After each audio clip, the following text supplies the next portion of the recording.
Cover करके और इसमें वन स्टॉप सेंटर पर रखा। और चलिए अब एक महत्वपूर्ण प्रेस कॉन्फ्रेंस का रुख करते हैं। जेपी नड्डा इस वक्त कुछ कह रहे हैं, सुनते हैं क्या कह रहे हैं। पीपल लेड गवर्नमेंट, जनता को साथ लेकर के चलने वाली सरकार और पीपल्स पार्टिसिपेशन, इसको भी हमने बखूबी देखा है। और हम सब जानते हैं कि ये सरकार पिछले 11 सालों में ट्रांसपेरेंसी की नई मिसाल पेश की है। इट्स ए ट्रांसपेरेंट गवर्नमेंट और ये फ्यूचरिस्टिक गवर्नमेंट है। ये भविष्य को देख करके चलने वाली सरकार है। भविष्य को किस तरीके से हम आगे देश को ले जाना चाहते हैं, इसके बारे में सोच करके काम को करने वाली सरकार है। और इसीलिए वी टॉक अबाउट विकसित भारत, और विकसित भारत का ये अमृतकाल, और ये 10 साल 11 साल ने विकसित भारत का बेस बनाया है। This we have to understand.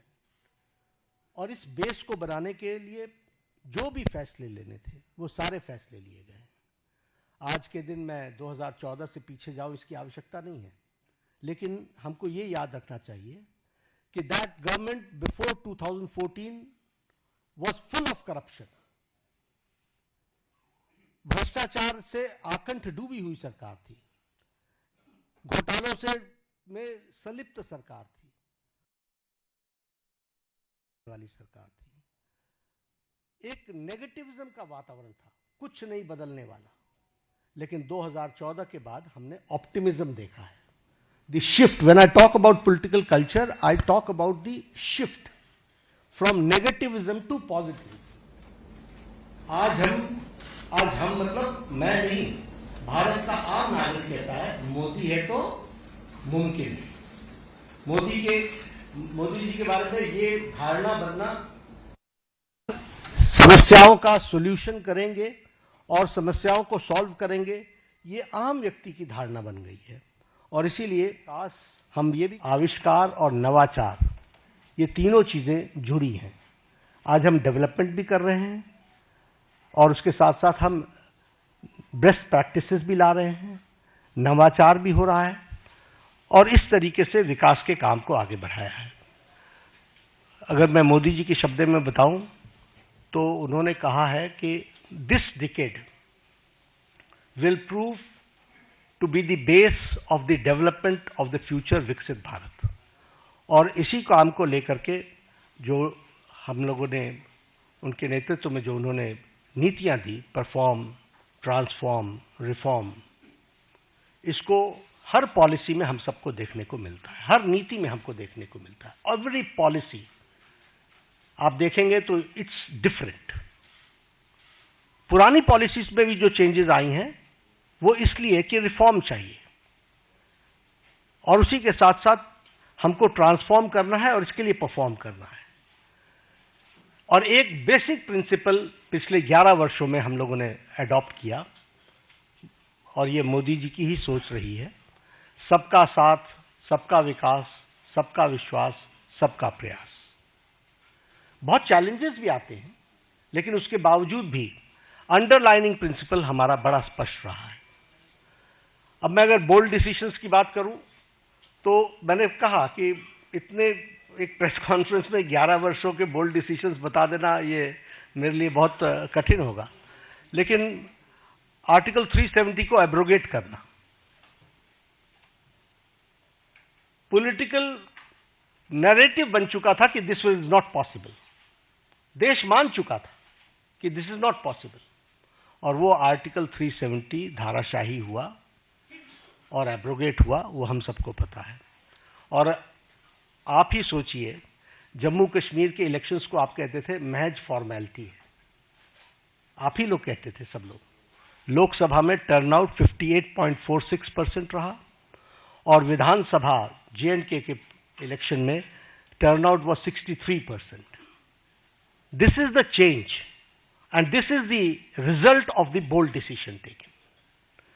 अगर हम उसी तरीके से बात करें एबॉलिशन ऑफ ट्रिपल तलाक, सब लोग जानते हैं कि ट्रिपल तलाक मानवता के लिए और ह्यूमैनिटी के लिए और महिलाओं के लिए एक बहुत बड़ी त्रासदी थी, ट्रेजेडी थी, लेकिन चुप बैठे हुए थे। सुप्रीम कोर्ट भी बोल रहा था, लेकिन ये बोल्ड डिसीजन लेना और ट्रिपल तलाक को समाप्त करना, जबकि इस्लामिक कंट्रीज में और हमारे नेबरिंग कंट्रीज में कहीं भी ट्रिपल तलाक नहीं है।